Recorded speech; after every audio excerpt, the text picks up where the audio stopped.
Pernah nggak lo ngerasa kayak lo tinggal di antara dua dunia? Bukan karena lo suka ngelamun, tapi karena hidup lo emang terbagi. Satu kaki di masa lalu, satu kaki di tempat lo berdiri sekarang. Dan kepala lo ya, entah di mana. Lo ngerasa asing di mana-mana. Tempat asal lo udah kayak orang luar. Tempat lo tinggal sekarang, orang ngeliat lo setengah-setengah. Nggak cukup ini, nggak cukup itu. Nah, ada satu film yang berani banget ngomongin rasa itu. Film ini bukan soal drama yang dibuat-buat atau konflik yang dibesar-besarkan. Ini tentang lo, tentang kita, tentang siapa aja yang pernah ngerasa, gua tuh sebenarnya siapa. Film ini bukan jenis yang buru-buru nyari simpati. Dia juga nggak minta lo setuju. Tapi justru karena itu, dia bisa bikin lo diam.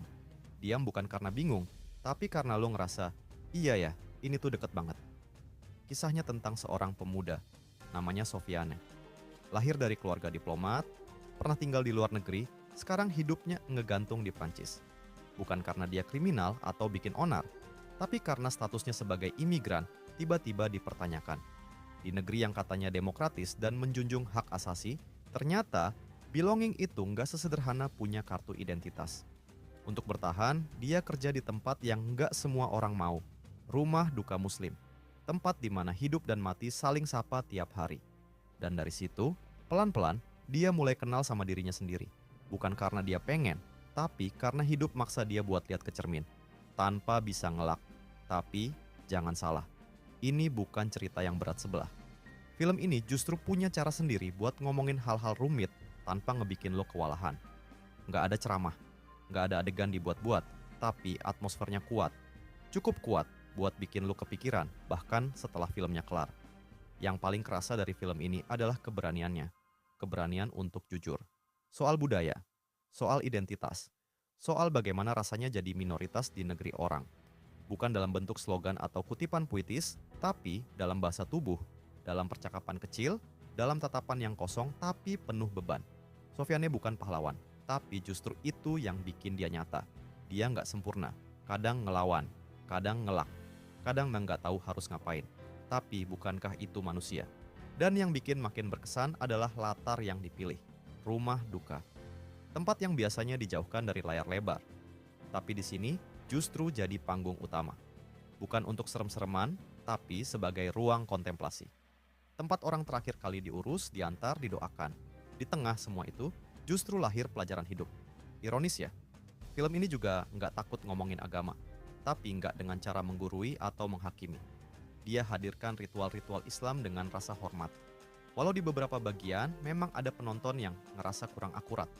Tapi setidaknya upaya untuk merangkul dan menampilkan keberagaman itu ada. Dan itu patut diapresiasi. Buat lo yang pernah ngerasa bukan siapa-siapa di tengah kota besar. Buat lo yang tumbuh dengan dua bahasa di kepala dan dua norma di dada. Buat lo yang pernah bertanya, kalau gue bukan dari sini dan bukan dari sana juga, terus gue dari mana? Film ini mungkin bisa jadi pantulan. Nggak heran kalau film ini dapat sambutan hangat di banyak festival. Best Screenplay di Red Sea Film Festival, Nakil Award di Toronto Arab Film Festival. Dan masih banyak lagi. Tentu, bukan berarti film ini sempurna. Ada bagian yang bisa dibahas lebih dalam. Ada elemen yang bisa diperhalus lagi. Tapi justru karena nggak sempurna itulah, dia jadi terasa hidup. Ceritanya padat. Dialognya nggak banyak basa-basi. Dan atmosfernya itu yang nempel di kepala. Bikin lo mau diam sejenak, nonton ulang beberapa bagian, dan mikir, kenapa gua kayak pernah ngalamin ini ya? Film ini bukan untuk semua orang, tapi buat yang pernah jalan di antara dua budaya, atau bahkan tiga, buat yang sering dianggap terlalu barat buat jadi timur, atau terlalu timur buat jadi barat, ini mungkin akan jadi salah satu film yang tinggal lebih lama di hati lo, dibanding film-film lain yang lebih heboh. Karena kadang, film yang paling dalam bukan yang teriak paling keras, tapi yang paling hening dan jujur. Kalau lo udah pernah nonton film ini, tulis di kolom komentar. Bagian mana yang paling bikin lo mikir? Atau malah bikin lo diem? Dan kalau belum nonton, coba deh kasih waktu buat diri lo sendiri. 1,5 jam aja. Duduk, nonton, rasain. Siapa tahu lo nemuin sesuatu tentang diri lo yang selama ini lo pikir udah lo tinggalkan. Jangan lupa like dan subscribe. Kalau lo suka dengan pembahasan film yang kayak gini, nggak terlalu serius tapi juga nggak main-main.